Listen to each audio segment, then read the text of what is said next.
bahagia. Berapa kuncinya? Sementara ibu hadir di tempat ini, dengarkan ilmu. Ilmu itu dapat kita amalkan.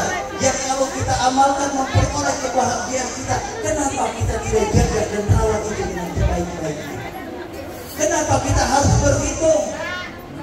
Majelis apa yang namanya hari ini? Hari ini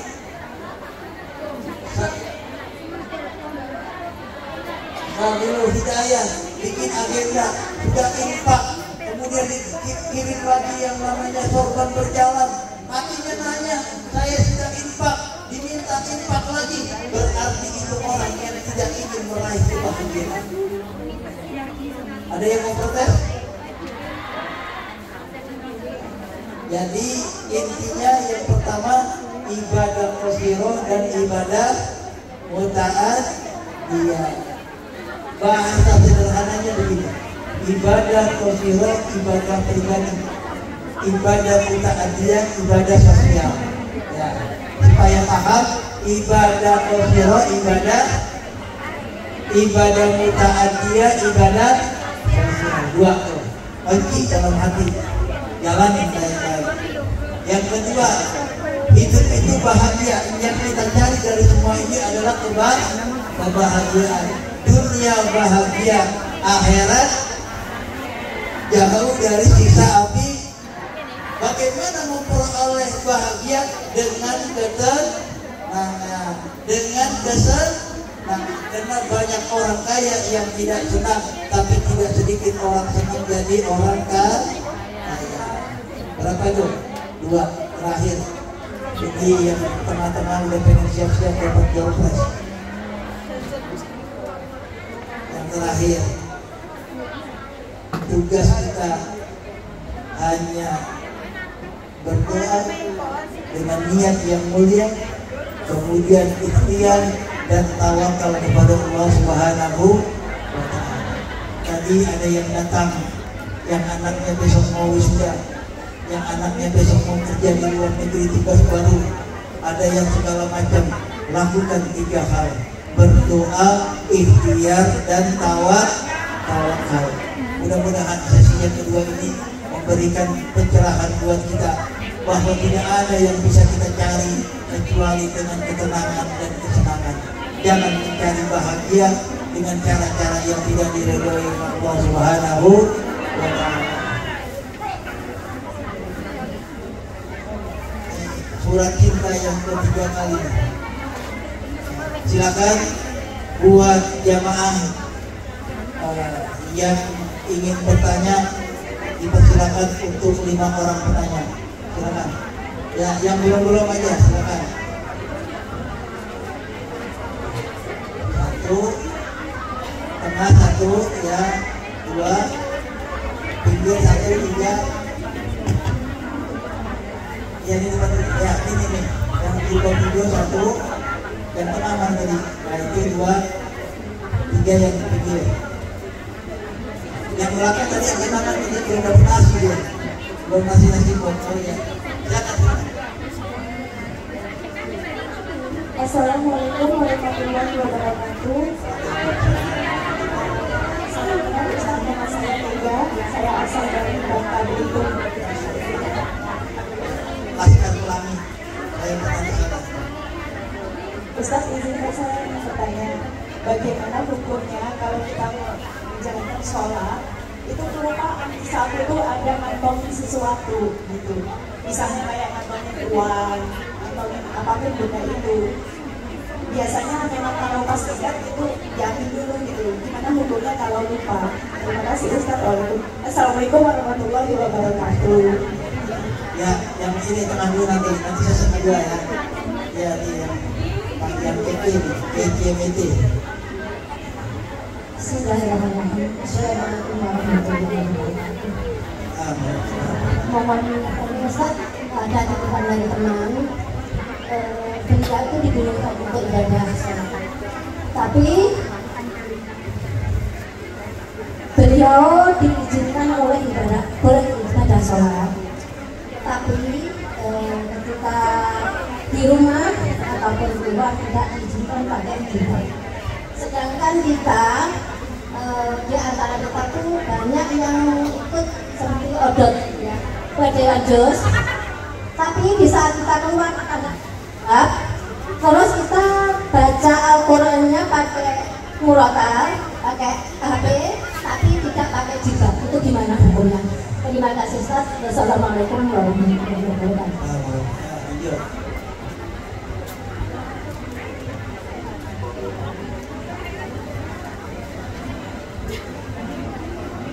Assalamualaikum warahmatullahi wabarakatuh. Saya Olari dari Blitar. Ustaz mau bertanya. Kita sebagai istri kan harus patuh pada suami. Sedangkan saya juga ibu, satu-satunya orang tua.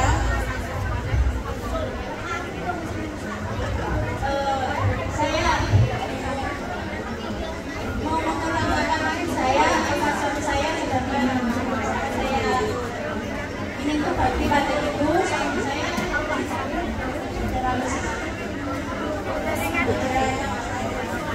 Wassalamualaikum warahmatullahi wabarakatuh. Ya, jawab. Ya, 5 lagi ya, biar sekalian. Ya, silakan.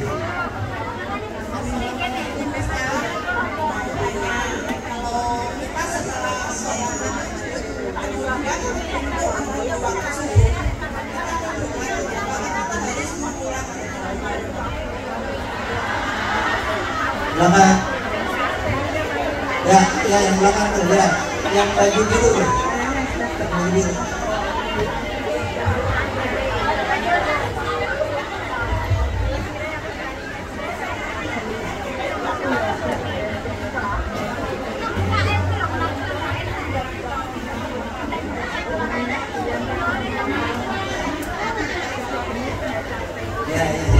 Assalamualaikum warahmatullahi wabarakatuh. Mau tanya Ustaz, mohon maaf sebelumnya saya hanya menanyakan tentang doa.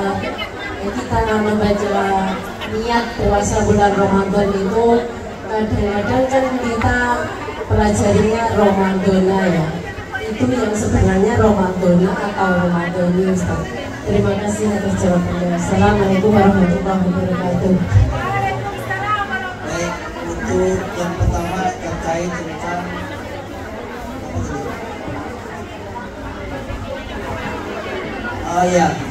jadi mengantongkan sesuatu selama dia tidak najis tidak apa-apa. Saya lagi sholat ngantongin duit, dia kan tidak najis karena dia bukan termasuk yang membatalkan sholat. Paham? Ya, ada handphone di kantong nggak apa-apa karena itu tidak membatalkan sholat. Cuma kita harus yang namanya kehati-hatian untuk menjaga kekhusyuan. Kalau dianggap mengantongi handphone misalnya itu nanti bisa menyebabkan menghilangkan kekhusyuan, maka tinggalkan. Kadang orang lagi sholat teleponnya berdering, betul ya? Apalagi yang nelfon itu majikan gitu kan, atau suami yang wajib itu. Nah maka untuk menghindari itu simpan dulu. Kalau memang, apalagi kalau lupa ya namanya orang lupa kan tidak ada hukumnya gitu. Ya, jadi sesuatu apapun selama dia tidak najis, dia tidak membatalkan sholat, silakan saja. Ya, ada orang sholat pakai sorban, pakai imamah. Kenapa? Untuk menambah nilai pahala di hadapan Allah Subhanahu wa Ta'ala. Kantongin duit, ya. Tapi kalau yang berbentuk najis, duitnya itu harus dikencingin. Nah, dikantongin, maka itu sholatnya batal. Kenapa? Karena najis. Paham ya? Ya. Yang kedua tadi ini yang menjadi masalah yang sering menjadi pertanyaan di masyarakat. Untuk seorang istri, mana yang lebih didahulukan, ibu atau suami? Ya. Jadi ketika ijab kabul, wali itu bilang, ya Muhammad bin Fulan, ankah suka wa zawwajuka bil mahril mazhurin. An siapa? Fulan bin Fulan, saya nikahkan dan saya kawinkan engkau dengan putri saya yang bernama. Kemudian dijawab, qabiltu nikahaha wa tajwizaha bil mahril madhkurin aman.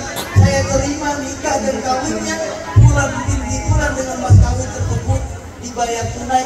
Maka sejak saat bulan kewajiban orang tua berpindah kepada suami. Memang betul surga itu ada di bawah telapak kaki ibu, betul ya, itu hadisnya sahih. Tapi ingatlah wahai para istri, ketika kamu cemburu, kamu marah dengan suamimu, kamu berlaku tidak baik dengan suamimu, ingat ridho suamimu itulah yang menyebabkan kamu masuk surganya Allah Subhanahu wa Ta'ala. Jadi mana yang lebih didahulukan? Yang lebih didahulukan adalah suami. Ada di zaman Rasulullah, sedikit supaya buat menguatkan anaknya. Ada seorang istri didatangi sahabat utusan daripada ayahnya. Wahai ibu, pulanglah, ayah sedang sakit. Dia bisa ditengok olehnya. Kata istrinya, suami saya sedang berjihad bersama Rasulullah. Nanti kalau pulang baru saya tengok. 2 hari kemudian datang lagi, ayahmu sudah sakit parah. Dia ingin sekali melihatmu. Kata istrinya, suami saya sedang berjihad bersama Rasulullah. Kalau pulang baru saya akan datang bertemu daripada ayah. Beberapa hari kemudian ayahnya ini meninggal dunia dan utusan itu datang lagi. Hari ini ayahmu meninggal. Barangkali untuk terakhir kalinya kamu bisa melihat wajah ayah. Kata istri ini, suami saya belum pulang. Dia masih berjihad bersama Rasulullah SAW. Hingga akhirnya orang ini pulang. Setelah suaminya pulang, orang ini mengadu kepada Rasulullah SAW. Ya Rasulullah, ada anak durhaka katanya. Kenapa? Dia punya ayah dari sakit sampai sakit parah sampai meninggal. Kami diminta parahnya, dia tidak datang. Kata Rasulullah, apakah orang itu sudah menikah? Sudah berikan? Sudah. Katanya suaminya belum pulang dan dia belum dapat izin dari suaminya. Apa kata Rasulullah? Orang tua yang meninggal itu tempatnya sudah menempatkan di surga karena memiliki seorang anak yang soleh berbakti kepada suaminya. Jadi ketika kita tidak berbakti kepada ibu, bukan berarti kita tidak melewatkan dia, karena kita taat kepada suami. Ya, jadi kalau memang punya ada 2, bagi saja. Ya, bicarakan dengan baik-baik. Tetap kita memuliakan ibu, tapi kita tetap taat kepada suami. Jelas ya? Buat yang lain juga demikian. Ya, jangan ribut kepada suami gara-gara mikirin orang tua. Ketika orang tua sudah menyerahkan, berarti takut 100% sudah kepada suami. Yang ketiga tadi, ya, dia dulu orang suka bilang kalau orang sholat tidur, sholatnya batal nggak? Batal. Dia bisa tidak batal. Lihat duduknya duduk apa? Kalau dia duduknya angkat kaki sampai tidur di urat, maka batal. Kalau duduknya seperti bersila seperti ini, tidur tetap tidur selama kubur itu bersentuhan dengan lantai dan dia yakin tidak ada berubah, maka itu tidak batal. Paham? Kenapa? Karena angin tidak akan keluar daripada yang rapat. Makanya orang-orang yang sholat Jumat dia undur lagi nggak? Enggak. Kenapa? Karena duduknya tetap. Paham? Nah, ibu habis bayar tahajud duduknya begitu aja tuh. Ya tidur. Ibu sholat nggak apa-apa. Kenapa? Karena tidak berubah. Yang berubah itu angkat kaki, walaupun cuma 1 menit atau apalagi 1 detik itu tidur, berarti dia batal wudunya. Paham? Kemudian ini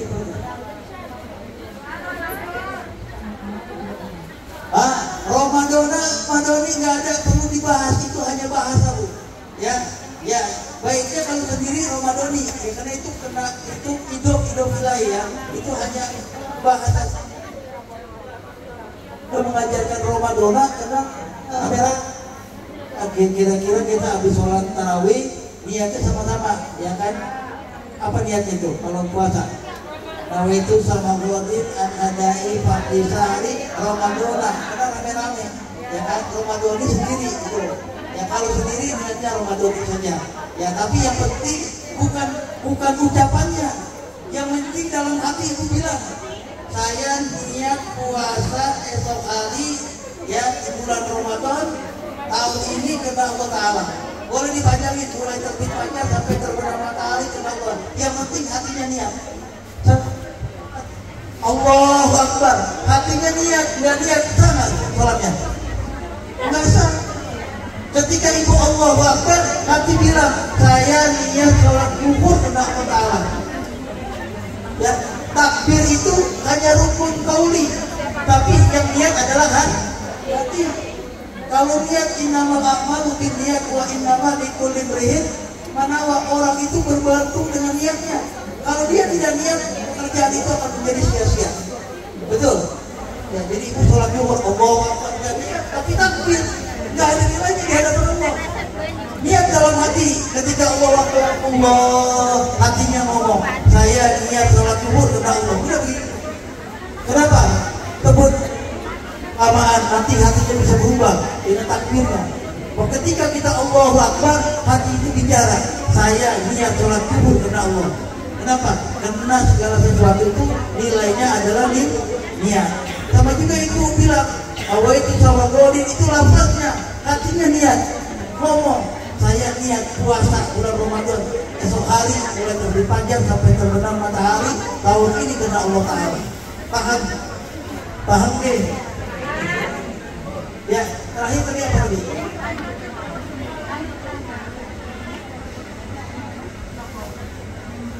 Membaca Quran sebagai duduk, ya memang takzimnya memuliakan nutup aurat, tapi jangan sampai ketika kita tidak mau menutup aurat, niat kita untuk membaca Al-Quran selesai. Ya, niatkan saja membaca Al-Quran, membaca kalam Allah Subhanahu wa Ta'ala. Ya, memang memuliakan Al-Quran dalam keadaan menutup aurat, gitu ya. Tapi kalaupun dalam situasi yang tidak memungkinkan, insya Allah wallahu a'lam, Allah yang maha mengetahui daripada semuanya.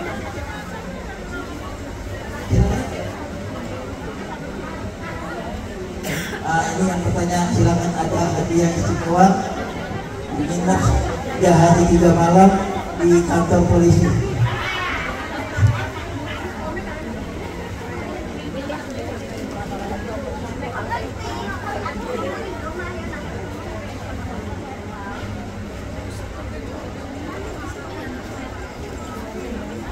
Nanti yang tidak hadiah, ada balon bisa dibawa pulang.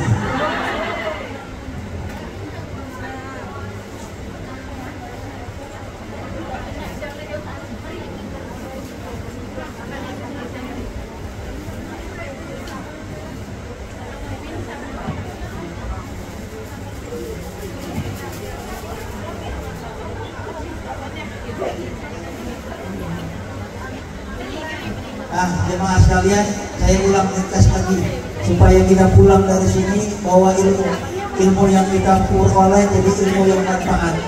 Kita kumpul, meluangkan waktu setelah pulang dari tempat ini biar ada bekasnya.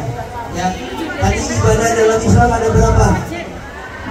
Yang pertama ibadah khusyuk, ibadah pribadi. Yang kedua muta'adiyah, ibadah sosial. Ya, yang pertama. Yang kedua, hidup itu jangan mencari hasil. Ya, biar hasil urusan Allah. Tugas kita hanya 3, apa?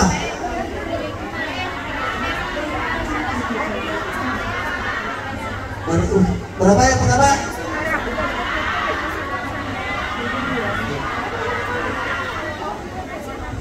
Usaha, tawakal. Baik, 3.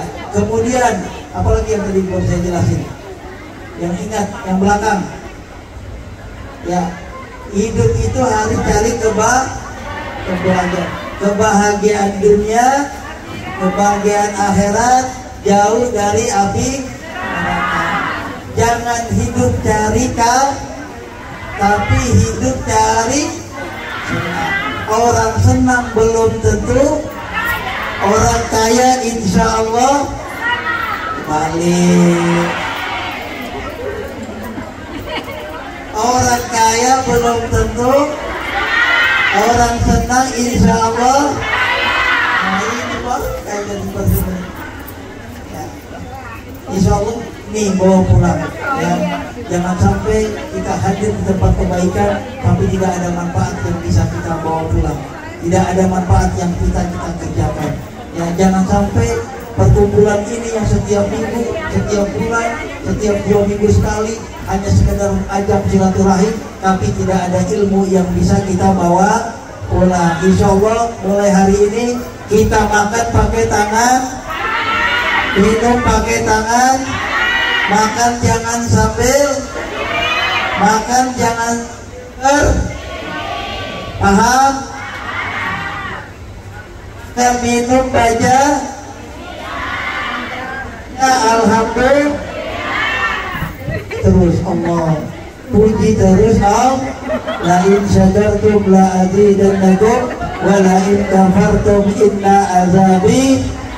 Kalau kamu bersyukur, insya Allah Allah tambah nikmat, Allah tambah kesenangan, Allah tambah kebahagiaan. Tapi kalau kufur, maka azab Allah sangat pedih. Ya, saya rasa cukup hari ini ngaji kita pada siang hari ini. Mudah-mudahan lelahnya kita menjadi ibadah, capeknya kita menjadi doa yang Allah ijabah. Semua yang kita lakukan insya Allah penuh dengan ridha Allah Subhanahu wa Ta'ala. Al-Fatihah. Bismillahirrahmanirrahim. Alhamdulillahi Rabbil Alamin Ar-Rahmanir Rahim Maliki Yawmiddin. Iyyaka na'budu wa iyyaka nasta'in. Ihdinas siratal mustaqim.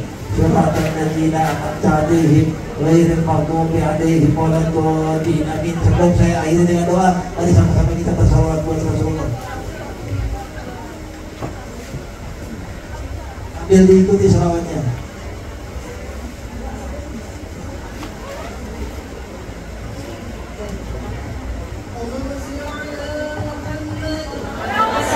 Thank you.